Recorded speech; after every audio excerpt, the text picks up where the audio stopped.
সবাই নমস্কার। Press media আপনারা যারা আসছেন সবার কাছে ধন্যবাদ। আজকে আমাদের আইএনপিটি সেন্ট্রাল ওয়ার্কিং কমিটি এবং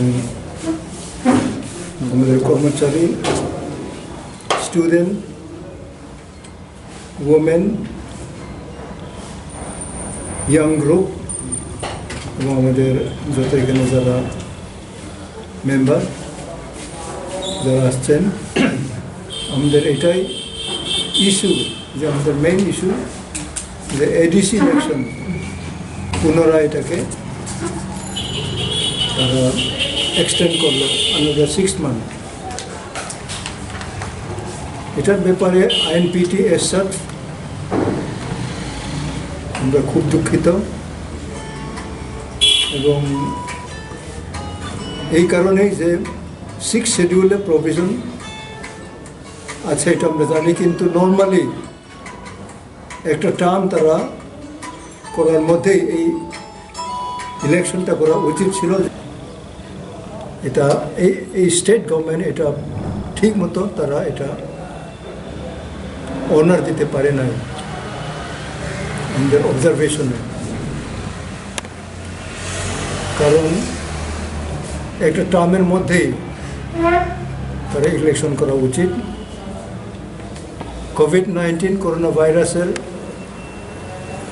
এক্সকিউজ পয়েন্টে তারা আবার 6 মান্থ এক্সটেন্ড করলো, তার মধ্যে 1 বছর। এই 1 বছরের ভিতরে তো এডিসি এলাকাতে কোনো কাজ চলবে না। এখানে মানুষ প্রমাণ করার চেষ্টা করতেছে যে এই সরকার আমাদের যারা এডুকেশনে ইকোনমিক্যালি যারা খুব ব্যাকওয়ার্ড আছে, স্পেশালি ট্রাইবাল এরিয়া, এগুলিতে কোনো কাজ যাতে না হয়, এটাই তাদের মেইন উদ্দেশ্য। এইভাবে এটা বোঝা গেছে। নাম্বার 1 তো তারা সাফল্যের কোনো লক্ষণ তারা পাইতেছে না এই এডিসি ইলেকশন। কাজেই আমাদের আইএনপিটি থেকে আমাদের এটাই রিঅ্যাকশন যে উই আর ভেরি সরি, আমরা দুঃখিত। জনসাধারণের সরকার, রাজ্য সরকার তারা নিজের স্বার্থকে বড় দেখে এগুলি তারা পারপাসফুলি তারা ডিলে করতেছে এবং এই দুটাই কারণেই আমাদের প্রতিক্রিয়া এই যে আমরা দুঃখিত। এবং তার ঠিক সময়ে যদি বিভিন্ন international issue base, national issue বেসেও কোভিড-19 যদি হয়েই থাকে, একটা বিরাট একটা রাজ্য বিহারে তো সুস্থভাবে তারা ইলেকশন করবে, তবে এখানে তারা করতে পারবে না কেন? এটা নাম্বার 1। নাম্বার 2, কাঞ্চনপুরে তো অনেক টেনশন। এখন কাঞ্চনপুরের ব্যাপারে আমাদের আগে থেকে আমাদের স্ট্যান্ড এখানে আমরা আছি যে সেন্ট্রাল গভর্নমেন্ট, স্টেট গভর্নমেন্ট দুইটা, ত্রিপুরা এবং মিজোরাম এবং ব্রু নেতৃত্বদের যে আলোচনা, যে সিদ্ধান্ত, এটাই ইমপ্লিমেন্ট হোক। আইএনপিটি এটা চায়।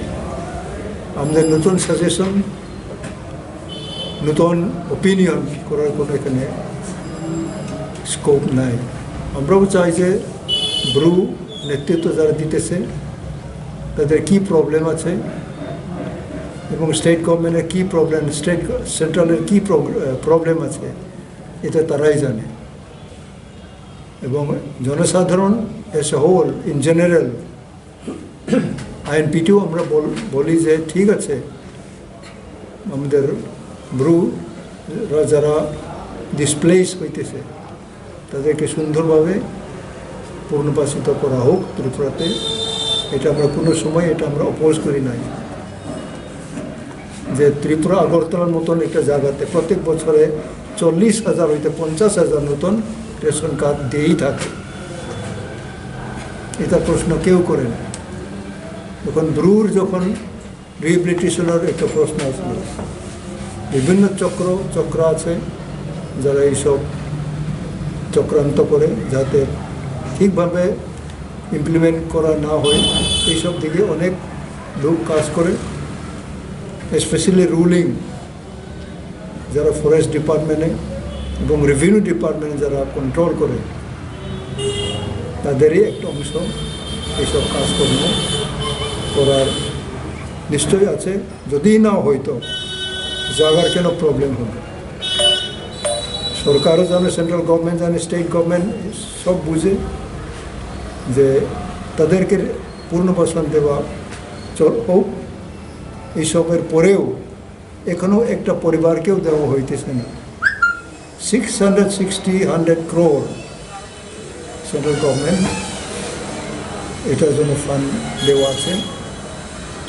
এইগুলি কীভাবে ইউটিলাইজ করা হইতেছে আমার অনুরোধ আপনাদের কাছে, প্রেস মিডিয়া, ইলেকট্রনিক মিডিয়া, জনসাধারণের বিভিন্ন বাণী আপনারা ছাড়ান এবং আপনাদের মাধ্যমে যাতে এইসব ঠিকভাবে পাবলিশ হয় এবং জনসাধারণ ঠিকভাবে বুঝুক, এটা চাই। তারপর আমাদের সংগঠনের ব্যাপারে এডিসির আগে আমরা